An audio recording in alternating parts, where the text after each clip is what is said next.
On this episode, we speak to Eben Goodstein, Director at the Bard Center for Environmental Policy. But first, we take you to the front lines of the youth-led climate march movement in the streets of Manhattan.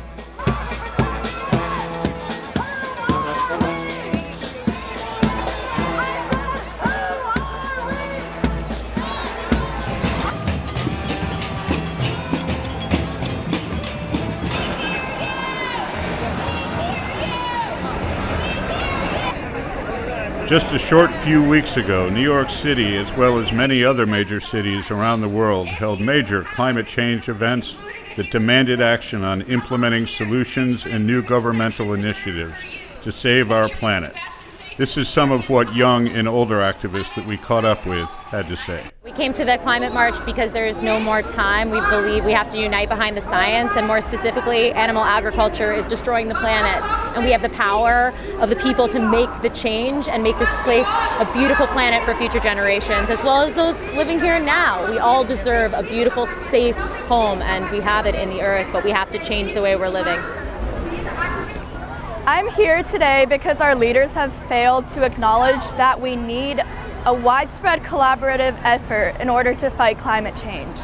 They have repeatedly prioritized the fossil fuel industry, prioritized profit over people, prioritized chemicals over the safety of everyone in this nation.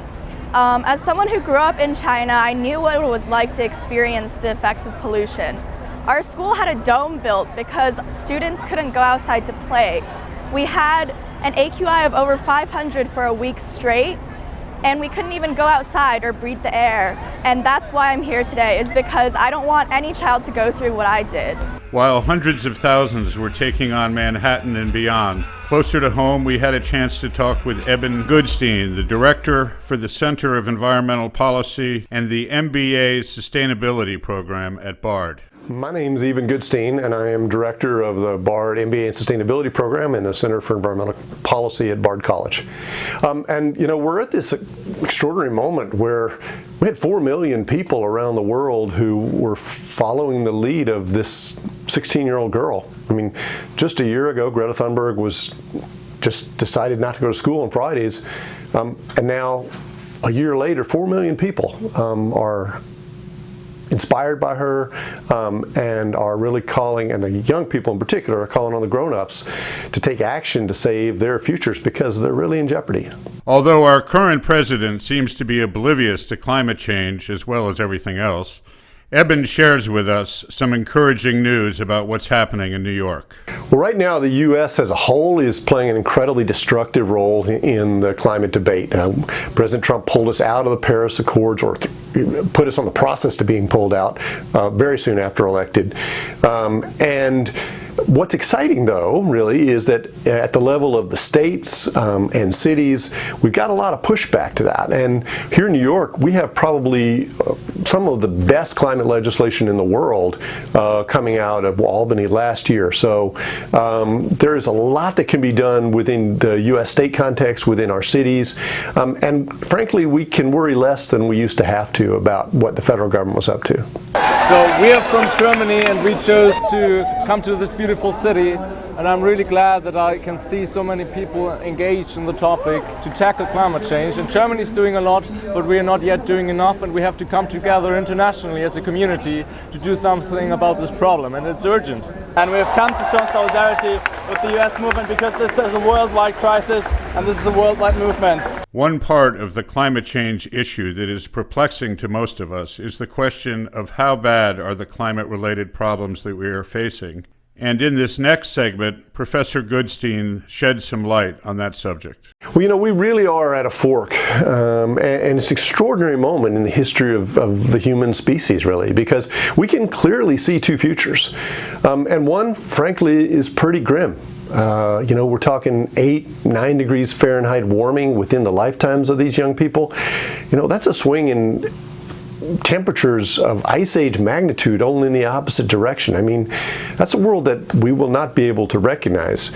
I mean, it's a world of, abandoned cities, whole countries rendered uninhabitable, hundreds of millions of environmental refugees. So they are absolutely right to be calling the grown-ups out. Because we also have another path. And it's one that's easy to see. We have the technologies, we have the solar power, we have the batteries, we have the electric vehicles. We can get there, and it's a race.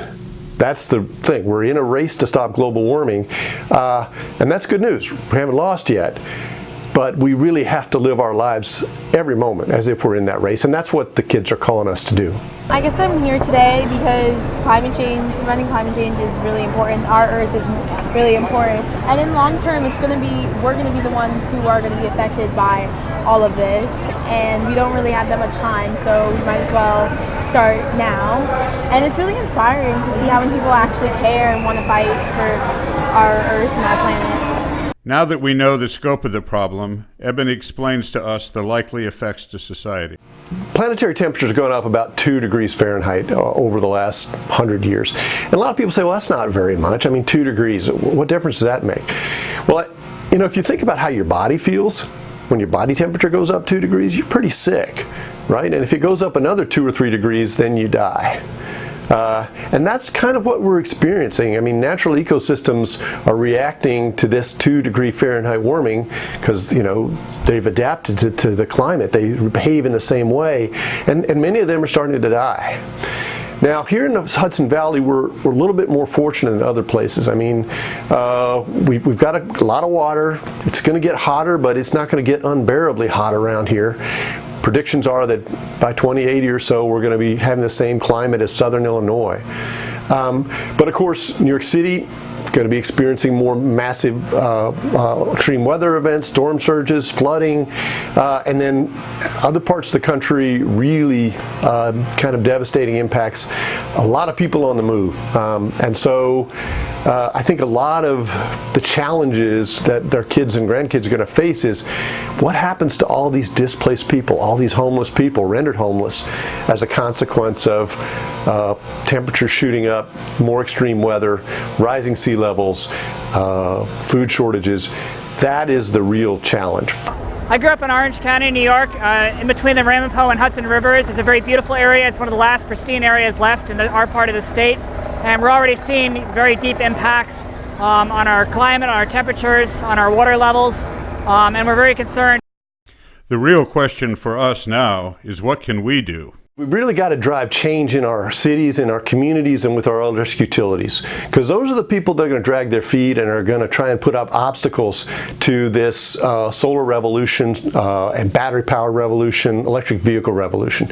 So young people and activists of all ages can march and strike and sit in and get the attention of decision makers, because a bunch of old folks like me, we don't get it, right? We don't get the urgency. We don't understand that if we don't rewire the world in 10 years, these young people are going to face a really challenging future.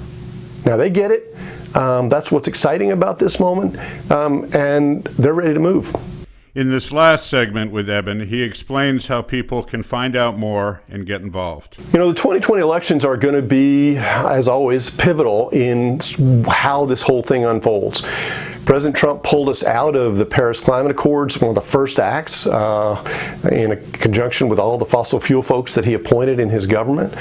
And the consequence has been a slow unraveling of international commitment around the world to this issue.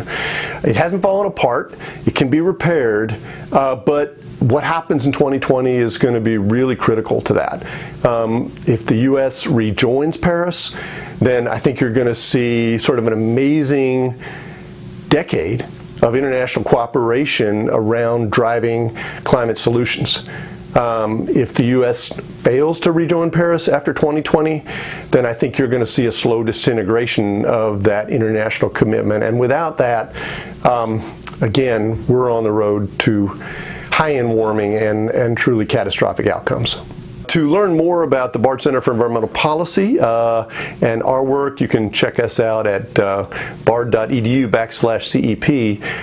But our project, and we ask everybody to be involved, because the idea is on that night of April 7th, 2020, every AP environmental science class, every environmental studies class, every faith group, every civic organization that's worried about climate change can tune into their state level conversation, learn what the experts are saying are the top 3 things that need to happen in their state in the next couple of years, and be involved. And for that, you want to go to solveclimateby2030.org.